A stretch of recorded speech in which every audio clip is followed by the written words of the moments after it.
کسی اور زمانے کے خواب میں خوش آمدید، میں ہوں جواد ہمدانی۔ پیغمبر اسلام صلی اللہ علیہ وآلہ وسلم کو اللہ تعالیٰ نے تمام کائنات کے لیے رحمت بنا کر بھیجا۔ آپ کا ہر ایک عمل رحمت تھا، آپ کا گفتار اور کردار رحمت سے لبریز تھا، اور آپ کی اس رحمت کی جو صفت ہے اس کا نتیجہ ہے کہ آپ نے جو معاشرہ تشکیل دیا اس میں بھی ہم دیکھتے ہیں کہ تمام معاشرے کے طبقوں کے ساتھ ایک بہت ہی محبت پیار کا سلوک جو ہے وہ سکھایا گیا ہے، خواہ وہ مسلمان ہوں خواہ وہ غیر مسلمان ہوں۔ آج کے پروگرام میں ہم یہ سمجھنے کی کوشش کریں گے کہ پیغمبر اسلام صلی اللہ علیہ وآلہ وسلم کا اپنے گھر میں رویہ کیسا تھا، امہات المومنین کے ساتھ آپ کا طرز عمل کیسا تھا، اور اسی حوالے سے بات کریں گے۔ ہمارے ساتھ موجود ہیں ظفر اللہ خان صاحب، پروگرام میں خوش آمدید۔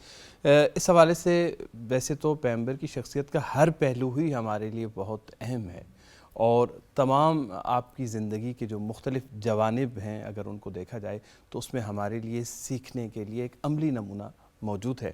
لیکن اگر گھر کے ماحول کے اندر ہم چلیں تو پیغمبر اسلام کا گھر کا ماحول کس طرح کا تھا؟ آپ نے شادی فرمائی اور شادیاں کی، پسند کی شادیاں اسلام میں ان کی اجازت ہے نہیں ہے، آپ کی سیرت سے ہمیں اس حوالے سے کیا رہنمائی ملتی؟ بسم اللہ الرحمن الرحیم، وما ارسلناک الا رحمۃ للعالمین، اللہم صلی علی محمد وعلی آل محمد وبارک وسلم۔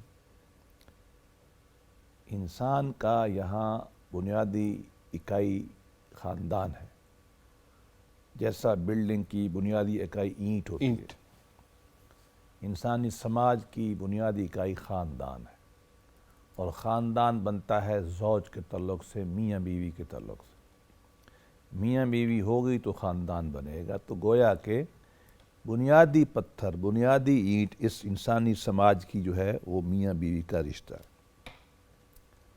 اس میں بگاڑ آئے گا تو کائنات میں بگاڑ آ جائے گا، اس میں اصلاح رہے گی تو امکان ہے کہ انسانی سماج میں اصلاح کا پہلو غالب رہے۔ یہ اتنا اہم ہے۔ آپ نے بہت اچھا کیا کہ ایک بالکل ہی ایسے موضوع کی طرف آئے آج جو شاید لوگ سوچتے بھی نہیں ہیں، کرتے بھی نہیں ہیں، لیکن اس کی اہمیت اتنی ہے جو میں نے عرض کیا۔ بالکل صحیح۔ اور خاص طور پر میں نے دیکھا ہے کہ جو وہ لوگ جو اپنے آپ کو زیادہ مذہبی سمجھتے ہیں وہ تھوڑا گھر میں ایک طرح کے سختی کا رویہ رکھتے ہیں۔ ان کے دماغ میں ہوتا ہے کہ دعوت دیں گے، اسلامی تعلیمات میں زیادہ فرینک نہ بنوں، یہ ہوتا ہے، اچھی نیت ہوتی ہے۔ نبی پاک صلی اللہ علیہ وسلم کو اگر ہم دیکھتے ہیں جو آپ نے فرمایا، تو اس کا ایک بنیادی ڈھانچہ آپ نے دیا ہے، وہ حدیث ہم ذہن میں رکھ لیتے تو اس کے بعد ہمیں آپ کے سارے سوالوں کا جواب آسان ہو جائے۔ صحیح۔ نبی کریم صلی اللہ علیہ وسلم نے ارشاد فرمایا کہ دیکھو سب سے اچھا عمل کیا ہے؟ لوگوں نے کہا نماز، آپ نے فرمایا نہیں۔ پھر آپ نے پوچھا سب سے اچھا عمل کیا ہے؟ صحابہ نے عرض کیا یا رسول اللہ زکوٰۃ، آپ نے فرمایا نہیں۔ یہ ریپیٹ ہوتا رہا تو پھر آپ نے لوگوں نے پوچھا یا رسول اللہ آپ ہی بتا دیں۔ آپ فرمایا تم میں سب سے اچھا آدمی اس کے اخلاق اچھے ہوں، اور پھر ارشاد فرمایا یہاں یا کسی اور حدیث مبارک میں سب سے اچھا آدمی کے اخلاق وہ ہیں جس کے گھر میں اچھے ہوں۔ گھر میں، اپنے گھر میں کیا ہے؟ سب سے پہلے تو بیوی ہے، بالکل، چلو ماں باپ بھی ہیں اور اولاد بھی ہے، گھر میں۔ تو آئیڈیل انسان کیا ہے نبی کی حیثیت میں؟ جس کے اخلاق اچھے، اور اچھے اخلاق میں سب سے آئیڈیل کون ہے؟ جس کے گھر میں اخلاق گھر اچھا۔ یہ تو آپ کا ایک پیراڈائم ہے۔ بالکل صحیح۔ یہ ایک پیراڈائم ہے۔ اب ہم آ جاتے ہیں، آپ نے فرمایا بھئی نبی پاک صاحب نے شادیاں جو فرمائی کہ پسند کی فرمائیں یا ایسے ہی؟ لو جی پہلی شادی پہ آ جائے۔ پہلی شادی تو نبی پاک صلی اللہ علیہ وسلم نے پسند فرمائی، آپ کو پسند کر لیا گیا، آپ کو پسند کر لیا گیا۔ اما خدیجہ الکبریٰ رضی اللہ عنہ، تو آپ کا حسن عمل دیکھا، کردار دیکھا، آپ ان کے ہاں تجارت میں کام کرتے تھے، شام بھی گئے اور فلسطین شاید گئے ہوں اور علاقوں میں، اردن وغیرہ میں، تو ان کو پسند آئے، آپ نے پیغام بھیجا، آپ نے مان لیا۔ آپ دیکھیں سٹارٹ کہاں سے ہوتی ہے. چلو نبی پاک صلی اللہ علیہ وسلم کی قبولیت ہوئی نا, پسند ادھر سے ہوئی, تو گویا کہ آپ یہ کہہ سکتے ہیں کہ پہلی شادی کی بنیاد تو پسند پہ رکھی گئی نا. بالکل صحیح. اچھا, یہ پسند جو ہے نا, یہ ماڈرن ٹرمینالوجی میں فریلی نیگوشیٹڈ تھی. گویا کہ کسی نے درمیان میں آ کے کہا نہیں تھا. یہ صحیح, دو براہ راست بات ہوئی, بڑے ایڈلٹ لوگوں کا براہ راست بات, براہ راست کاروباری تعلق اور براہ راست بات چیت. اس سے اور بھی بہت کچھ سیکھنے کو ملتا ہے. جی, میں اس لیے اشارتاً بتا رہا ہوں. اور یہ ایک بڑی ہی رکھ رکھاؤ کے ساتھ, عزت معاشرت کے ساتھ یہ ہوئی. بڑے تمام سوسائٹی کے نارم جو تھے اس میں کوئی بغاوت نہیں کی گئی. تو جیسے آج کل پھر لوگ بغاوت کی طرف چلے جاتے ہیں نا, جی جی, وہ نہیں.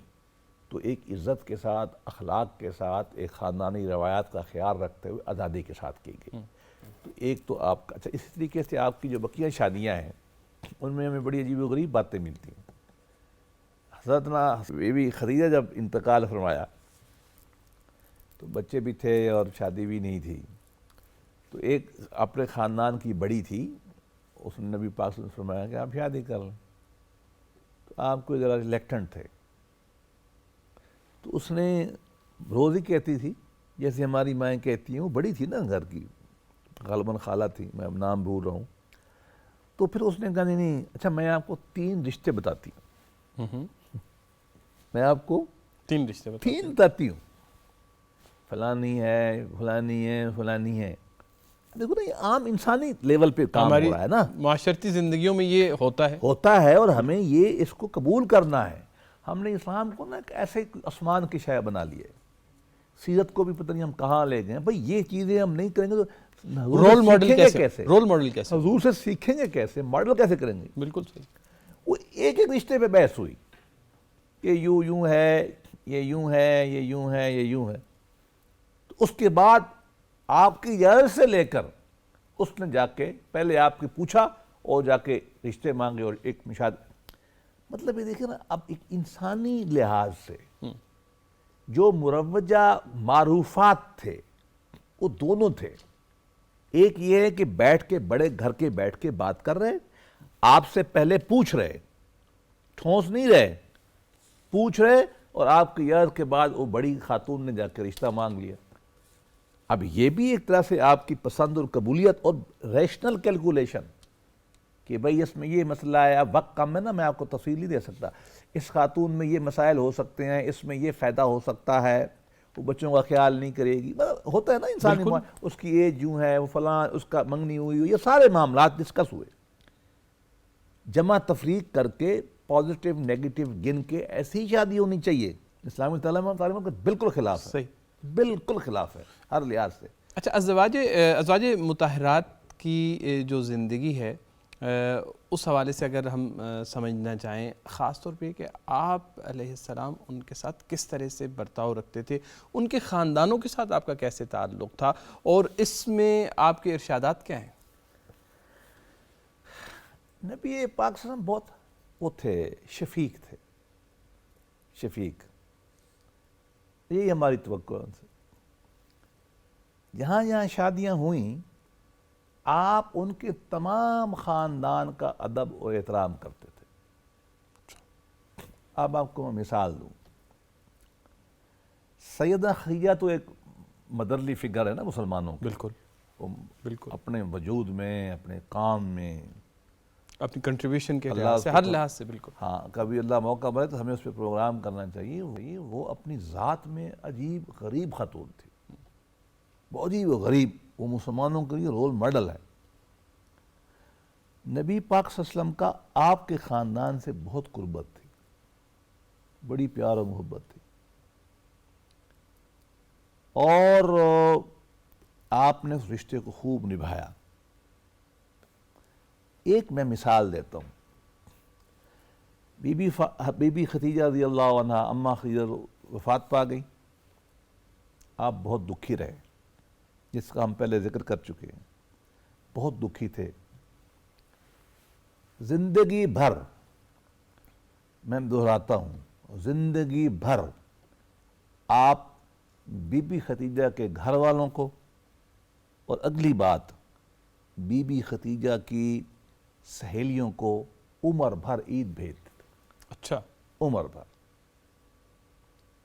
یہ مسلمانوں کے لیے سوچنے کا مقام ہے، اور یہ ہر سیرت کی کتاب میں لکھا ہوا ہے کہ عید آتی تھی، نبی کریم جو بھی وسائل آپ کے تھے، یہ تو نہیں دیکھنا ہوتا نا کہ آپ نے کیا بھیجا ہے، وہ تو ہے چاہے جو بھی ہے اسی میں دینا نا۔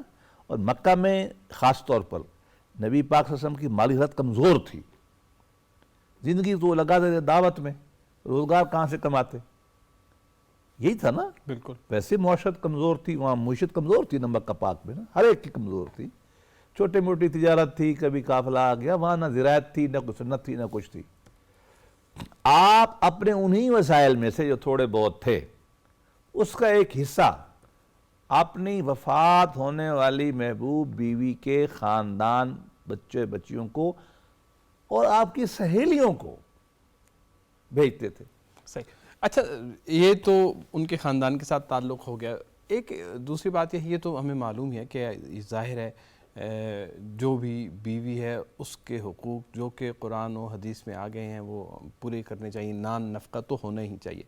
کیا بیوی کو سیر و تفریح کے لیے لے کر جانا، اس کی خریداری کے لیے اس کو ساتھ لے کے جانا، گھمانا پھرانا، شاپنگ کا لفظ استعمال کرو، بالکل، کیا اس حوالے سے ہمیں کوئی رہنمائی ملتی ہے؟ دیکھیے شاپنگ کو تو میں بعد میں آتا ہوں، پہلی بات ہے کھیل کود، ہنسی مذاق۔ یہ جو ایک حدیث شریف آتی ہے، مسجد نبوی کے باہر ایک گراؤنڈ تھا، اس گراؤنڈ میں عید پہ نا کھیل تماشے ہوتے تھے۔ یہ جو کالے ہیں نا افریقی، یہ آپ کو پتہ ہے بڑے شرارتی اور بڑے فن باز ہوتے ہیں، انگلینڈ کی گلیوں میں بھی کھڑے ہوئے ڈانس کر رہے ہوتے ہیں، لوگوں کو اکٹھا کرتے ہیں، ایکروبیٹکس کر رہے ہوتے ہیں، بالکل۔ یہ ان کی شخصیت کے اندر ہے، افریقیوں کے، بالکل، ایتھلیٹکس میں، ان کے اسپورٹس اندر میں، اسی لیے وہ ایکسیپشنل ہیں، ان بہت کے اندر ایک اللہ نے بنایا ہے۔ بالکل، جیسے ایرانیوں کے ذہن میں انہوں نے شاعری بنائی ہے نا، عربوں میں فساد بنائی ہے، تو ان میں یہ کام بنایا کالوں، بالکل، اور وہ بہت اس میں نمایاں ہے۔ نمایاں کالوں میں نا یہ چھیڑ چھاڑ، شرارت، کھیل کود، یہ بہت اہم ہے۔ یہ مسجد نبوی کے باہر عید پہ یہ شغل لگاتے تھے۔ اب میں تو کہتا ہوں ہماری مسجدوں کو بھی شغل لگانا چاہیے، اللہ کی نبی کی سنت ہے۔ ہم نے تو دین والوں کو بنا لیا کہ نہ روئیں نہ ہنسیں، یہ دین کا مزاج نہیں ہے۔ مسجد نبوی میں حضور کے ہوتے ہوئے نماز پڑھنے کے بعد یہ اکٹھے ہو کے شرارتیں کرتے تھے، ادھر کھیل رہے ہیں، ادھر چھلانگے مار رہے ہیں، ادھر تیر مار رہے ہیں، ادھر کشتی کر رہے ہیں، یہ سب شغل لگتے تھے جیسے میلوں میں ہوتا ہے۔ اب نبی کریم صلی اللہ علیہ وسلم کی ایک روایت تو ہم نے پڑھ رکھی ہے کہ آپ بی بی فاطمہ، بی بی عائشہ کو لے کے آئے دکھانے کے لیے، بی بی عائشہ کو لے آئے دکھانے کے لیے۔ اب صاف ظاہر ہے کہ شرم و حیا کا معاشرہ تو ہے نا، ہم ہونا چاہیے۔ تو بی بی عائشہ پیچھے کھڑی ہوئی، یہ آپ کے شانہ مبارک سے یہ کھڑے ہو کے ان کو دیکھتے تھے۔ اب اس حدیث میں کسی کا اختلاف نہیں ہے، یہ ہر کتاب میں لکھی ہوئی ہے کہ وہ جو کھیل تماشے کر رہے تھے، اللہ کے نبی اپنی محبوب ترین نوجوان پڑھی لکھی چلبلے مزاج والی خاتون آئی، وہ یہاں پیچھے کھڑی اور آپ ان کو دکھا رہے تھے۔ اب یار اس سے بڑا کیا ہوتا؟ اور سنیں، یہ کتابوں میں ملتا ہے کہ نبی کریم صلی اللہ علیہ وسلم اپنی بیویوں کے ساتھ دوڑ لگاتے تھے۔ کوئی لگایا نا آج کا پیر مجھ جیسا، وہ کہیں گے زن مرید ہے، یہ کہتے ہیں نا۔ نبی پاک صلی اللہ علیہ وسلم کی احادیث مبارکہ میں ہے کہ وہ خواتین کے ساتھ دوڑ مطلب جہاں یہ تو میں نہیں کہہ رہا کہ گلیوں میں اللہ معاف کرے، مطلب جہاں عزت پردے کے ساتھ جو بھی موقع ہوتا ہوگا، باہر جا رہے ہیں، سفر میں ہیں، جنگل تو آبادیاں تو تھی نہیں نا، جہاں موقع ملتا تھا آپ ایسے بھاگتے تھے آپس میں۔ لو جی ایک دفعہ یہ ہوا، وہ بیوی جو تھی نا آپ کی، وہ ہمیشہ ہار جاتی تھی، ہمارے نبی جیت جاتے تھے۔ دوڑ لگائی، حضور مضبوط تھے نا، جسم تو ماشاءاللہ بہت اچھا تھا، بھاگا اور وہ بیوی کو پیچھے چھوڑ جاتا تھا۔ جب آپ کی عمر مبارک بڑی ہو گئی تو ایک دفعہ وہ خاتون مقابلے میں آگے نکل گئی. یہ کتابوں میں لکھا ہے کہ اس پہ ہنسی مذاق ہوا آپس میں. خاتون نے کہا دیکھا تھا میں نے آپ کو چھوڑ دیا تھا. آپ نے فرمایا ٹھیک ہے میری بڑی عمر ہو گئی. اب یہ دیکھیں اب اس سے کیا ملتا ہے. ایک ہنس مکھ نبی تھے, لوگوں کو خوش رکھتے تھے, خواتین کو خوش رکھتے تھے, ان کو کھیلنے میں لے جاتے تھے, ان کو دوڑیں لگاتے تھے, ان کے ساتھ ریس کا مقابلہ کہہ لیں نا کرتے تھے. اب اس سے ایک پیارا کرنے والا ایک شفیق قسم کا انسان. ایک آخری بات, شاپنگ بڑی ضروری ہے. بہت ضروری, بہت ضروری. دیکھیے نبی پاک صلی اللہ علیہ وسلم نے ارشاد فرمایا ہے کہ تحفے دو. تحادو تحابو او کما قال النبی صلی اللہ علیہ وسلم. مجھے کبھی کبھی یاد دیا کریں, میں مولوی علماء کی طرح حدیث پڑھوں. میرے پاس بخاری شریف کو پڑھانے کی سند ہے, سند موجود ہے. ہاں جی میں پڑھا سکتا ہوں. تو لیکن میں کہتا ہوں او کمال, شاید ایسا حضور نے فرمایا, چونکہ بہت احتیاط کی ضرورت ہے. حضور کے اوپر بات ایسے نہیں کرنی چاہیے چونکہ وعید بہت ہے. بالکل بالکل. او جیسا ہم نے سنا, جی جی جی. حضور نے ارشاد فرمایا تحفے دو, محبت بڑھتی ہے. یہ صرف ہمارے لیے نہیں ہے, آپ خود بہت تحفے دیتے تھے. تحفے بھی جو آ گیا, مال غنیمہ سے آتا تھا نا. بعض اوقات کلرڈ کپڑوں کے بارے میں ہم نے پڑھا ہے. کلرڈ کپڑے نہیں ہیں, مکہ میں کلرڈ کپڑوں کا رواج نہیں تھا. یہ رنگ دار کپڑے یہ یمن میں ہوتے تھے. یمن سے اگر کوئی رنگ دار کپڑے آ گئے نا تو آپ جو ہے نا وہ اپنی خواتین کو دیتے تھے, چیزیں دیتے تھے. لیکن ایک آدھ دفعہ ایسا ہوا جب انہوں نے زیادہ مطالبہ فرمایا, نبی پاک صلی اللہ علیہ وسلم چاہتے تھے دینا, آپ کے پاس تھا نہیں. تو اللہ پاک نے نبی پاک صلی اللہ علیہ وسلم کے دل کی جو تھی نا غم کو محسوس فرما کے امہات کو نصیحت فرمائی کہ نہ, میرے محبوب کو تنگ نہ کرو, ان کے وسائل نہیں ہیں, نہ کرو یہ کام. وہ ڈر گئی, رک گئی. تو گویا کہ آپ نے کمی نہیں کی, جو آپ کے وسائل تھے. آپ تو ویسے ہی آپ کو پتہ ہے صبح آیا مال شام تقسیم, آپ تو رکھتے نہیں تھے نا جی. تو بیویاں تو گھر کی تھیں, تو آپ بیویوں کو بہت خوش رکھتے تھے. اور لڑائی شڑائی میں بھی ذرا, اگر لڑائی ہو جاتی تو اس صورت میں آپ کا طریقہ یا دیکھو نا, اب یہ ناراض نہ ہو مسلمان, یہ لازم ہے بتانا ہمیں یہ چیزیں. اس کی وجہ ہے ہم سب مسلمان میرڈ ہیں نا, ہمارے گھروں میں ہمارے گھروں میں اختلافات ہوتے ہیں, لڑائیاں ہوتی ہیں, جھگڑے ہوتے ہیں. کیا کرنا ہے, یہ نبی سے نہیں سیکھیں گے تو سیکھیں کہاں گے, سے ڈیل سیکھیں گے؟ کارنے کی سیکھیں گے ہم. اور ڈیل کارنے کو کیا پتا کہ انسانی نفسیات کیا ہوتی ہے. اب میں دو باتیں بتاتا ہوں. پہلی بات تو ہے کہ نبی کریم صلی اللہ علیہ وسلم سے اگر کسی زوج مطہرہ نے سخت بات کی, آپ جواب نہیں دیتے تھے, چپ, خاموشی. بالکل جواب نہیں دیتے. ایک دفعہ بی بی عائشہ رضی اللہ عنہ نے کوئی ایسی بات کی ابو بکر صدیق کے سامنے. ابو بکر صدیق نے سختی کی بیٹی پہ. آپ کو خیال نہیں آتا یہ خاوند ہے اور نبی سے بات کرتی ہے. اللہ کے نبی کے سامنے. لو جی اگلی گل سنو, اس بیٹی کو بچانے والے کون تھے؟ خاوند. حضور نے فرمایا کچھ نہ کہو. اب یہ دیکھ, وہ ایک اپنی ڈیوٹی باپ کر رہے تھے نا ادا, باپ کا فرض ہے نا سمجھانا, وہ ٹھیک کر رہے تھے. والدین کو یہی کرنا چاہیے, کرنا چاہیے, ہم بھی ہی کرتے ہیں. اور جس سے انہوں نے سخت بات کی تھی وہ کہہ رہے نہیں کچھ نہ کرو. اندازہ آگے سے لیں. سختی سے حضور نے سخت منع فرمایا. آپ فرمائیں کہ یہ شیشہ ہے, مثال دیا آپ نے عورتوں کے بارے میں, یہ شیشے ہیں. یہ لفظ ہے حدیث میں, ٹوٹ جائے تو پھر نہیں جڑے گا, ان سے نرمی کرو. لو جی ایک اور مثال دوں جو بالکل کنکریٹ اور سخت مثال ہے. ایک امہات المومنین میں سے آپ کے پاس بیٹھے تھے, آپ اس کے گھر, کسی اور امہات المومنین نے سالن بھیجا. یہ تو غریب معاشرہ تھا نا. آج بھی ہمارے گاؤں میں جب ایک گھر میں کھانا پکتا ہے دوسروں کو جاتا ہے نا. ہمارے آپ کے باپ کے ہاں بھی یہی تھا, بالکل. میرے باپ بھی یہی کرتے تھے, یہ فلاں چیز پکی چچا کو بھیج دو. یہ تو بڑی اعلیٰ بات تھی نا, ہم سب کو سیکھنی ہے. حضور کی بیویاں بھی یہی کرتی تھی. تو ایک کو ملا تو دوسرے کو دے دیا, دوسرے کو, مطلب آپس میں اچھا تعلق تھا ان کا. تو وہ کوئی پیالہ سا لے کے کوئی چیز آئی, وہ دوسری امہات کو نا تھوڑی ایک رشک سا ہوا یا کچھ ہوا کہ یار یہ دیکھو اس نے یہاں بھیجا ہے. ہوتا نا, انسان ہے نا, کبھی ہو سکتا ہے کوئی تلخی ہوئی ہو, کچھ ہوا ہو. انسانی معاشرہ. بالکل صحیح. تو اس نے نا ہاتھ مارا, وہ گر گیا, سالن ٹوٹ گیا. اور یہ ہمارے گھروں میں روز ہوتا ہے. جی گھروں میں ہی روز میرا واقع ہوتا ہے. بالکل. نبی کریم صلی اللہ علیہ وسلم نے تبصرہ ہی نہیں کیا, خاموش. اب اگلی بات سنیں, اس کا مطلب ہے ڈانٹا نہیں, اس کا مطلب ہے غصہ نہیں کیا, اللہ معاف کرے, اللہ معاف کرے, میں تو سخت لفظ بھی استعمال نہیں کرنا چاہتا, کچھ بھی نہیں کیا. وہ بعد میں کوئی برتن لے کے بھجوا دیا. اب یہ جو ڈس آنرنگ ہے نا, سافٹنس, یہ سختی کرنے والے کو ویسے ہی فارغ کر دیتی ہے. بالکل بالکل. وہ بندہ ایک آدھ دفعہ سختی کرتا ہے نا, اس کے بعد کہتا ہے یہ اتنا بڑا آدمی ہے, یہ میری بات برداشت کر رہی ہے.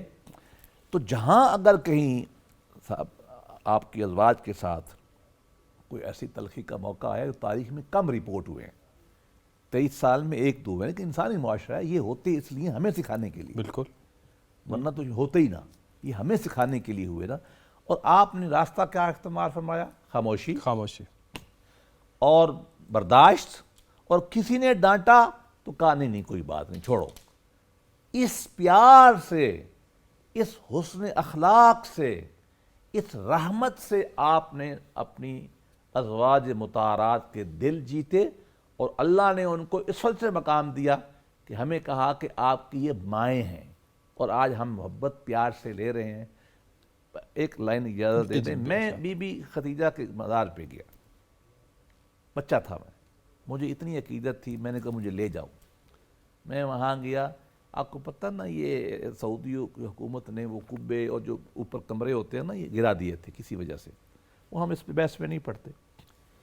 بی بی خدیجہ کا نہیں گرایا, ڈرتے تھے کہ ماں ہے ہماری, نہیں گرایا. میں وہاں گیا, اس کے گرد درخت لگا ہوا تھا کھجور کا, بچہ تھا, چھوٹا تھا. میں ویسے آگے ہوا تھا, ہم عقیدت کے لوگ ہیں, ہم تو محبت کرنے والے ہیں. وہ بیری کا درخت تھا, میں نے وہاں سے پتے اٹھا لیے. وہ بڑا عرصہ میرے پاس رہے کہ جی میری اماں کے جو ہے نا قبر کے اوپر پتے لگے ہوئے تھے. اور بڑے بڑے صوفیاء دفن ہیں اس شوق سے مکہ میں کہ یہاں سے حشر سے لوگ اٹھیں گے نا جنت المالا میں, اور پتہ وہ کیا کہتے ہیں؟ وہ کہتے ہیں خدیجہ کبریٰ ماں ہے ہماری, ماں کے ساتھ جائیں گے تو اللہ ہمارا خیال کرے. بہت بہت شکریہ. کمال ہے ظفر اللہ خان صاحب, مسلمانوں کی محبت کا بھی کمال ہے. یہ محبت کا واقعی اس میں کوئی شک نہیں کہ یہ ایک بے مثال ہے. اور پیغمبر کی صلی اللہ علیہ وآلہ وسلم کی ذات جس طرح سے ہمارے لیے رحمت ہے, ہمیں واقعی آپ کی تمام اس کردار اور گفتار سے سیکھنے کی ضرورت ہے. بہت بہت شکریہ ظفر اللہ خان صاحب پروگرام تشریف آوری کا. ناظرین, اس کے ساتھ ہی پروگرام کا وقت ختم ہوا. یقیناً پیغمبر اسلام صلی اللہ علیہ وآلہ وسلم کی ذات مبارک ہمارے لیے اسوہ حسن ہے. اللہ تعالیٰ آپ کی ذات سے ہمیں سیکھنے کی اور مستفید ہونے کی زیادہ سے زیادہ توفیق عطا فرمائے. جواد ہمدانی کو اجازت دیجیے. خدا حافظ.